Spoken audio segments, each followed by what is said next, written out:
Lot was safe, but he wasn't whole. He had escaped the fire, but not the fallout. Instead of returning to Abraham, Lot went further away, into the mountains. He lived in a cave with his 2 daughters, afraid that judgment might still be coming. And the daughters looked around and saw no future, no husbands, no community, no promise. So they made a plan. They got their father drunk. They slept with him, one night after the other, and they became pregnant by him. They named their sons Moab and Ammon. This is not a story of righteousness. It's a story of survival and shame, but also legacy. Because from this cave, 2 nations would be born, Moab and Ammon. They wouldn't be part of the covenant line, but they would be neighbors. They would grow. They would become part of Israel's future, both in conflict and in mercy. Lot was not a patriarch. He had no altar, no land, no promise from God, but he had been spared because of Abraham, because of mercy.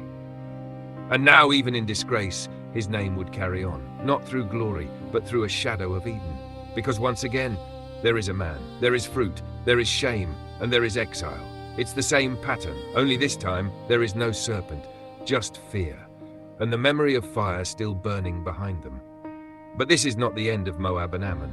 Later, the Lord would tell Israel, "Do not harass Moab, for I have given Ar to the people of Lot."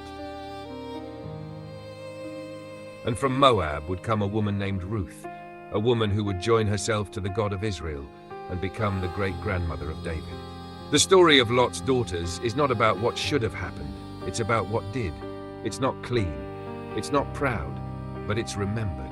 Because God doesn't only work through covenants, sometimes he works through caves, through survivors, through unthinkable choices and broken families and names we'd rather forget.